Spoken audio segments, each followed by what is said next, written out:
what is the one message that you want to give to the Telugu community? How do we come together as a group? అంటే మనం అంతా ఒక తెలుగుని కాకుండా ఒక Indian కమ్యూనిటీగా మనం అంతా కలిసికట్టుగా పనిచేస్తే ఏమి చేయగలిగమనే అనే దానికి ఉదాహరణ ఇక్కడ మనం నిర్మించినటువంటి మహాత్మా గాంధీ మెమోరియల్. ఎస్, ఇక్కడ అరవింగ్లో ఉన్నటువంటి మహాత్మా గాంధీ మెమోరియల్ని 2014లో నిర్మించాం. ఇది 2024, అంటే ఈ సంవత్సరం మనం 10th యానివర్సరీ జరుపుకుంటున్నాం. దట్ ఈస్ డేట్ ఎప్పుడు sir? October 2nd. October 2014 October 2లో దాన్ని ఇనాగ్రేట్ చేసాం. ఓకే. అంతకుముందు ఒక 4.5 సంవత్సరాల కృషి ఉంది దాని మీద. యా. ఎట్లా అంటే 2010 నుంచి నేను ఎట్లాగే ఒకరోజు ఆలోచిస్తూ ఇండియా అసోసియేషన్ ప్రెసిడెంట్ చేసినప్పుడు 25,000 మంది ఉండేవాళ్ళు అప్పుడు 2002లో. తర్వాత చాలామంది ఇన్ఫ్లక్స్ ఆఫ్ పీపుల్ ఉన్నారు.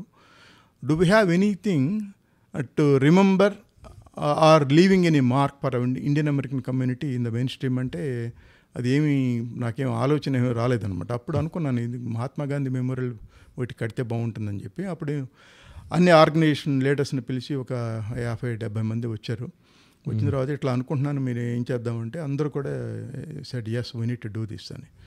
అయితే అప్పటి నుంచి 2010లో ఆ మొదటి మీటింగ్ నుంచి 2014 వరకు ఒక 4 సంవత్సరాలు టైం పట్టింది. ఎందుకు? పర్మిషన్స్ రావడానికి. మీకు తెలిసినట్టుగా ఈ కంట్రీలో స్టాట్యూ కల్చర్ ఉండదు.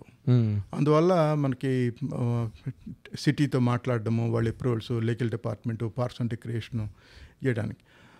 వాళ్ళు ఎప్పుడైతే 2010లో మనకి పర్మిషన్ ఇచ్చారో అప్పుడు నిక్కీ హేలీ అప్పుడు ఆవిడ సౌత్ కేరళ గవర్నర్గా ఉన్నారు. ఆవిడ చాలా క్లోజ్ ఫ్రెండ్ ఆఫ్ మైన్. ఆవిడని పిలిస్తే ఆవిడ వచ్చారు. ఆవిడ ఇనాగ్రేట్ గ్రౌండ్ బ్రేకింగ్ సెరమనీకి వచ్చారు. ఆవిడ మేలో జరిగింది, 2014 మేలో జరిగితే అప్పటి నుంచి ఒక 5 monthsలో $1 million పైన మనం కలెక్ట్ చేసాము ఫండ్స్. అవును, ఐ నో. రైట్. ఆ తర్వాత అప్పుడు Mahatma Gandhi great grandson Satish Dhupelia అని ఆయన సౌత్ ఆఫ్రికాలో ఉండేవారు, ఆయన వచ్చారు. ఆయన ఇనాగ్రేట్ చేశారు. అంటే as a community not only తెలుగుని కాకుండా అన్ని వర్గాల వాళ్ళని ఇంక్లూడింగ్ మెయిన్ స్ట్రీమ్ అందరినీ కలుపుకొని ఆ ప్రాజెక్టు మన భారత జాతి యొక్క సమైక్యతకి ఒక చిహ్నంగా మిగిలిపోయింది ఇప్పుడు అది. I completely agree. మీరు చేసిన work time effort is like 5 years పెట్టి and what it is now. I think for most Telugu community they know Gandhi Park. That is right. That is the largest Gandhi memorial in the USA. ఇంకా Gandhi statues అక్కడక్కడ ఉన్నాయి కానీ but not this magnitude. అది నేనేదేంటంటే మనం ఒక కమ్యూనిటీగా అందరం కలిసికట్టుగా పనిచేస్తే ఇలాంటివి మనకు చాలా అద్భుతాలు సృష్టించవచ్చు.